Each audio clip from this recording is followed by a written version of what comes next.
कभी सोचा है हम सबकी लाइफ में एक छोटी सी पर बहुत अजीब आदत होती है, जो बात पर्सनली नहीं लेनी चाहिए वही सबसे ज्यादा पर्सनली हम ले लेते हैं। मतलब कोई कुछ भी बोल दे और हमारा दिमाग तुरंत सोचता है ये मेरे बारे में बोला गया है, और फिर वहीं से शुरू होता है ओवर थिंकिंग, हर्ट होना और अननेसेसरी इमोशंस का रोलर कोस्टर। हालांकि बहुत बार मेरे साथ भी ऐसा होता है जब मैं कुछ एक्सप्लेन करता हूँ और कोई अपना फोन उठा के नोटिफिकेशन चेक करता है, तो कायदे से तो मुझे बुरा नहीं लगना चाहिए। हो सकता है कि कोई इंपॉर्टेंट मैसेज हो पर बुरा लग जाता है। और यही बात बताने के लिए आपने अपने दोस्त को मैसेज किया, चल मिलते हैं इस वीकेंड पे, और उसने बोला यार थोड़ा बिजी हूँ, बाद में देखते हैं। और उसी वीकेंड उसके इंस्टाग्राम पे एक फोटो अपलोड होती है जिसमें वो एक नए दोस्त के साथ चिल कर रहा होता है। या फिर आपने बहुत ज्यादा मेहनत करके किसी प्रोजेक्ट पे काम किया और आपको लगा कि यार ये बहुत ही बेहतरीन प्रोजेक्ट बना है, लेकिन एट द एंड आपको मिलता है तो बस क्रिटिसिज्म। आप घर आते हो, अपने पार्टनर से बातें शेयर करना चाहते हो, आप एक्सपेक्ट करते हो कि वो पूरी बात सुने, पर वो बोलते हैं मुझे बहुत नींद आ रही है, कल बात करें। या फिर वो मोबाइल उठा के कोई मैसेज देखने लगते हैं। अब ऐसी सिचुएशन के बाद हो सकता है कि बहुत सारे लोग इसको पर्सनली ले या फिर ओवर रिएक्ट कर दे, पर क्यों? Why do we take thing personally? कभी सोचा है कोई कुछ बोलता है या कुछ करता है और बस बैम हमारा मूड खराब, दिल दुखता है, लगता है कि किसी ने नेग्लेक्ट कर दिया, ऑफेंड कर दिया या धोखा दे दिया, और सबसे पहला थॉट आता है उसने ऐसा बोला इसलिए मुझे बुरा लगा, उसकी वजह से मेरा मूड खराब हुआ, वो रिस्पॉन्सिबल है मेरी फीलिंग्स के लिए। पर जरा रुकिए, ये कौन कह रहा है?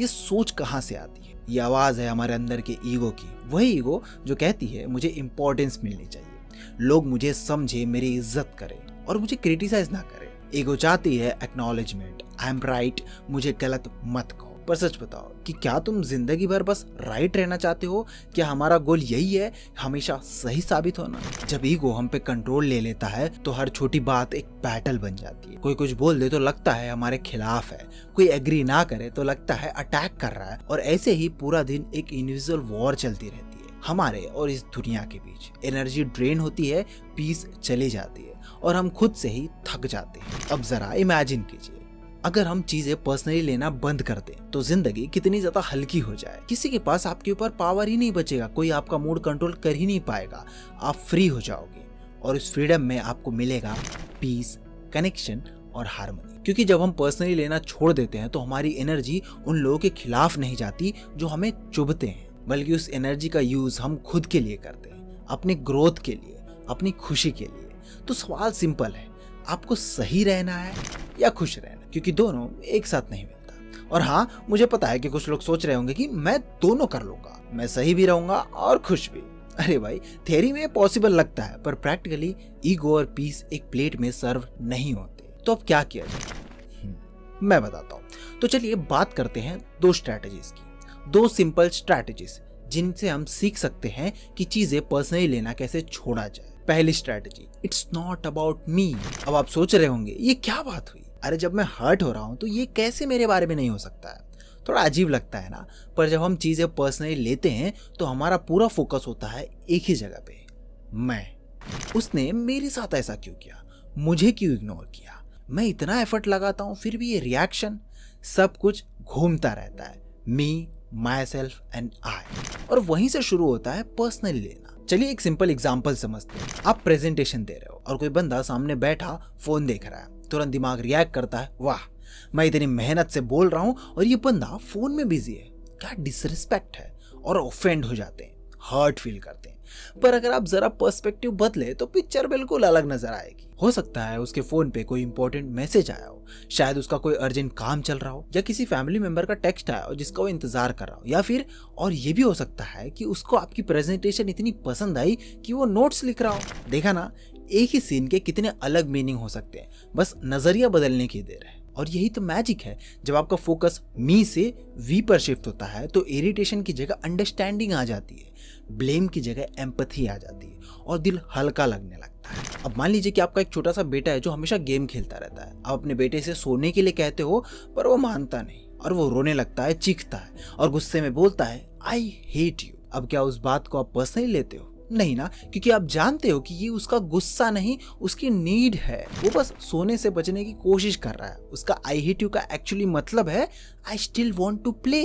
तो जब आप समझ जाते हैं कि this is not about me, तो आपका रिएक्शन काम हो जाता है और इरिटेट होने की बजाय आपकी अंडरस्टैंडिंग बढ़ जाती है। तो पहली स्ट्रैटेजी यही है, इट्स नॉट अबाउट मी। अगले इंसान के इंटेंशन को समझने की कोशिश कीजिए, क्योंकि ज्यादातर लोग आपके अगेंस्ट नहीं होते, वो बस अपनी दुनिया, अपने मूड, अपने नीड्स के अकॉर्डिंग रिएक्ट कर रहे होते हैं। आप किसी रेस्टोरेंट में खाना खाने गए और वहां पे वेटर ज्यादा पोलाइटली ना बोले और हम सोच लेते हैं इसने एटीट्यूड दिखाया, पर हो सकता है कि शायद उसका दिन खराब हो या वो बस थका हुआ। कभी कभी ऐसा हो सकता है कि आपका दोस्त आपकी बातें ना सुन पा रहा हो। इसका मतलब ये भी हो सकता है कि वो खुद मेंटली एग्जॉस्टेड हो या उसकी अपनी खुद की बड़ी प्रॉब्लम्स हो।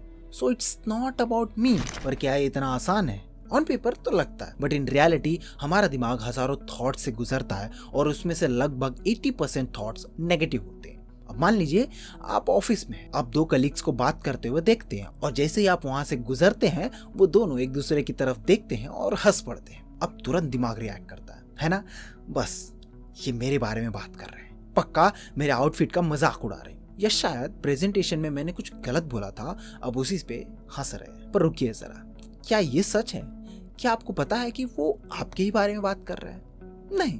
अब सोचिए कि अगर हम अपना पर्सपेक्टिव थोड़ा सा बदलें तो हो सकता है कि वो दोनों किसी और चीज पे हंस रहे हो। क्या पता कोई फनी ईमेल पे या किसी क्लाइंट के जोक पे, या मे बी वो अपनी ही कोई पर्सनल बात डिस्कस कर रहे हो। हमें तो क्लू भी नहीं होता, पर हम कंक्लूजन पे पहुंच जाते हैं ये मेरे बारे में ही था।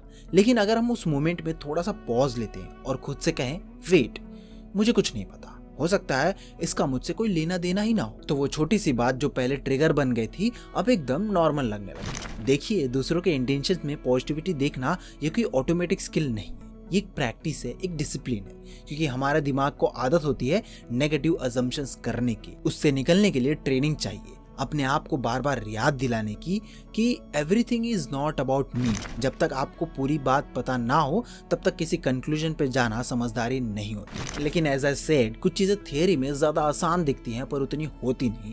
लाइफ में ऐसे बहुत से सिचुएशन आएंगे जब ऐसा होगा कि लोग आपकी बातों से सहमत नहीं होंगे। उनकी तरफ से जो 6 दिख रहा है वो आपकी तरफ 9 हो सकता है। पर खुद से पूछिए, क्या इस बार वो पूरी तरह गलत है?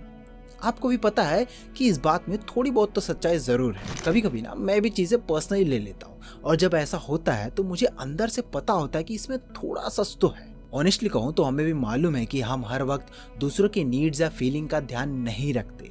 कभी कभी हम अपने पर्सपेक्टिव में इतने ज्यादा उलझ जाते हैं कि सामने वाले का पॉइंट ऑफ व्यू देखना ही भूल जाते हैं, या फिर देखते ही नहीं, नेग्लेक्ट कर जाते हैं। और जब कोई हमें क्रिटिसाइज करता है और वो बात दिल में चुभ जाती है तो अक्सर उसके पीछे कोई पुराना जख्म भी हो सकता है। जैसे बचपन में कभी आप एग्जाम में 9 आउट ऑफ 10 लाए और घर जाके सुनने मिला 9 अच्छा है पर 10 क्यों नहीं। वहीं से शुरू होता है वो पैटर्न कि चाहे आप कितना भी अच्छा करे, अंदर एक आवाज रहती है, शायद मैं अभी भी इनफ नहीं। और जब कोई आज के टाइम में आपको क्रिटिसाइज करता है तो वो पुरानी चोट फिर से दुखने लगती है और हम सोच लेते हैं ये बंदा मुझे हर्ट कर रहा है, जबकि असल में वो बस उस ट्रिगर का एक जरिया है। ऐसे मोमेंट्स में सबसे पहला स्टेप होता है खुद को एम्पैथी देना, अपने आप से कहना हाँ ये बात चुभी है, ये बात बुरी लगी है, मुझे रिकॉग्निशन चाहिए थी और जब नहीं मिली तो बुरा लगा। बस इतना एक्नॉलेज करना ही हीलिंग की शुरुआत होती है। और कभी कभी अगर पॉसिबल हो तो सामने वाले से कामली बात कर लेना चाहिए,